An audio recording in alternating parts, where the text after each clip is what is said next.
a strategy to dictate what they really want and what the outcome they want is. Whether this outcome that the Chinese wants is the best outcome for Africa is another.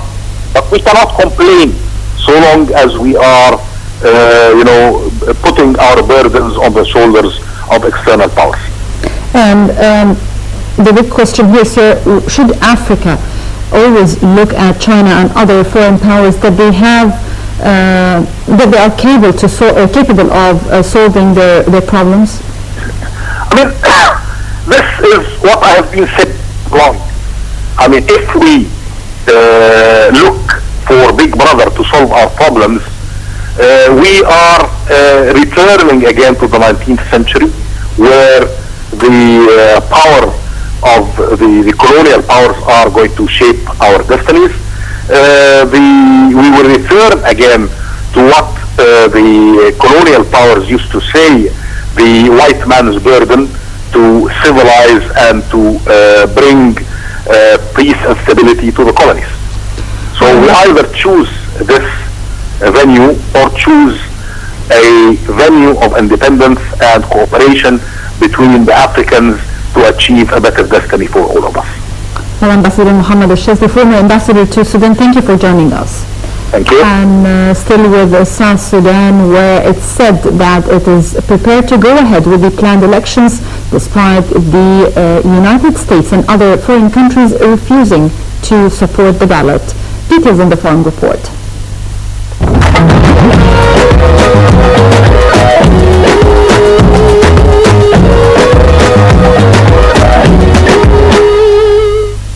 South Sudan said it was prepared to go ahead with planned elections despite the United States and other foreign countries refusing to support the ballot. South Sudan Foreign Minister called on the international community to work with South Sudan, describing the decision as disappointing. The minister said he had received a message from the U.S. government and several other countries informing Juba of several decisions not to support the elections scheduled to take place between May and June. However, he said that the U.S. had indicated it would continue to provide support to the South Sudanese government in other areas, including education, health, agriculture, and humanitarian issues. Juba said the failure to go ahead with elections could result in a power vacuum and potentially lead to a constitutional crisis in the country. Earlier, the United States said it would not be supporting elections scheduled to take place later between May and June, noting that restoring peace should be prioritized before elections. Ongoing peace negotiations between the warring parties in South Sudan and successive ceasefire agreements have so far failed to yield a lasting political settlement to the crisis.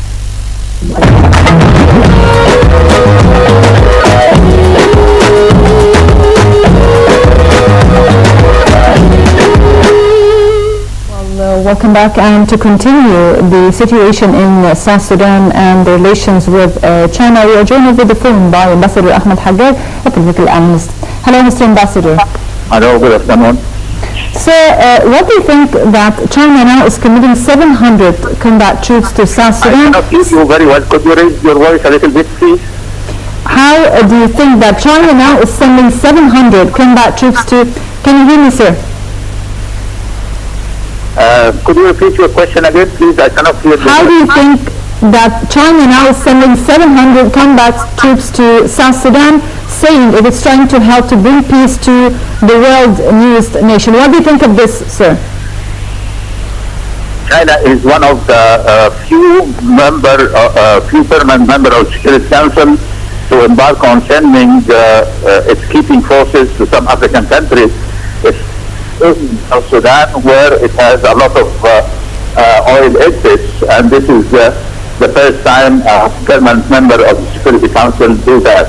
It's also to guard this Chinese oil interests in South Sudan. Okay. Do you believe that China sending arms and money to South Sudan and troops as well, do you believe it will be able to bring peace in this war-torn country? China position on South Sudan in quandary. That's why for the first time the foreign minister of China in a meeting with some African countries to negotiate between the faction in South Sudan to have a possible solution for the problem between those factions in South Sudan.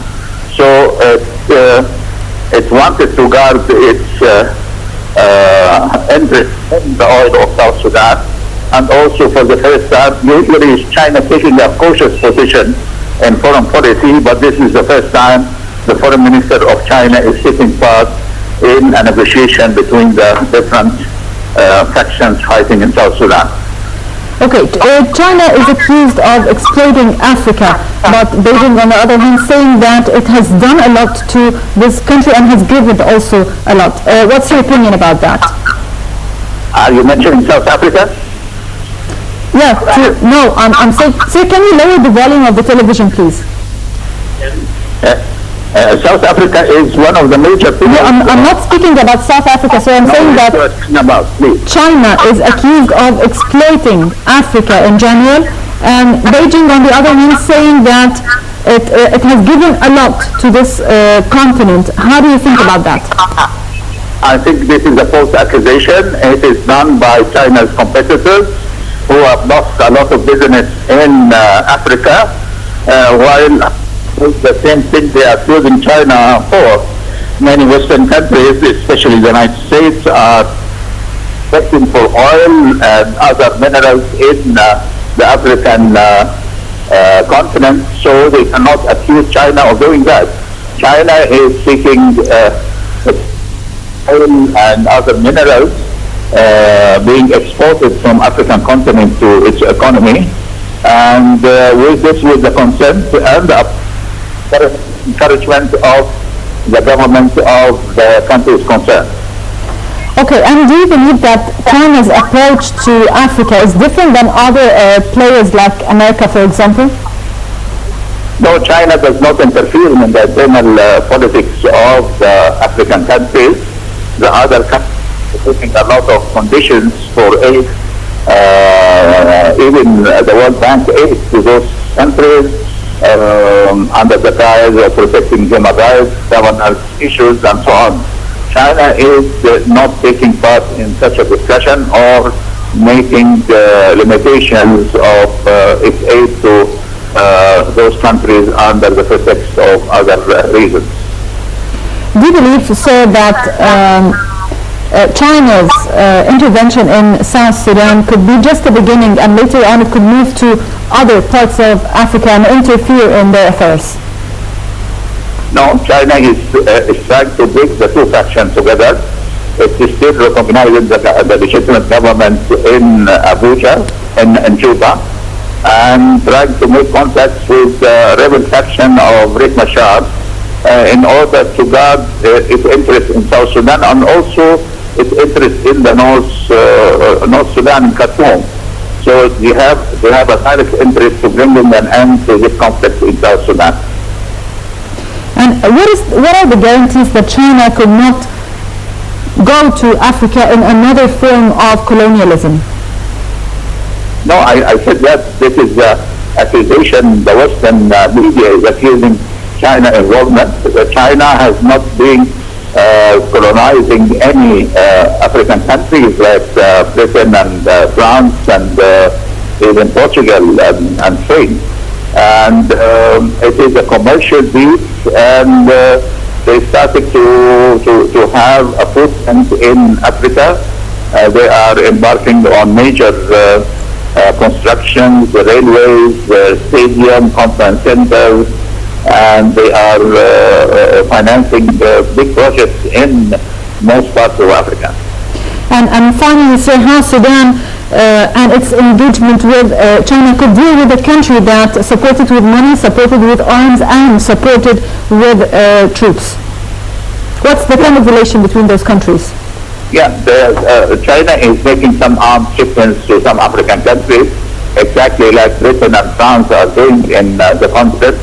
And so, there are very little in comparisons of the arms sent by the Western powers to many African countries. And what else could China do to resolve the conflict and how its approach is different from the UN and the US. What it has to offer? Now, China was aloof in involving itself in African conflict because it has a history. The warring parties can cause in the middle of the conflict because of some inducements and so on. China assisted a lot the liberation movements in Africa, and this since that time, the 60s, 70s, it took a stand of itself and internal politics in many African countries. And do you believe China will be able to bring peace in South Sudan so far? Could you repeat the question, please? Do you believe that China will be able to bring peace to South Sudan finally? No, it is a very difficult position. It is many parties, including the United Nations, the European Union, and even China, are not being able to unlock the difficulties of the conflict between the government and the rebels. So far, the African Union tried also, and the neighboring countries, Ijad and other sources. China is a very patient negotiator, and I think it could introduce itself as a neutral body. Perhaps they could gain the trust of both parties. Well, Ambassador Ahmed Hagag, thank you for joining us. Well, this brings us to the end of our Africa Today, and Dina Mamdouh, please stay tuned.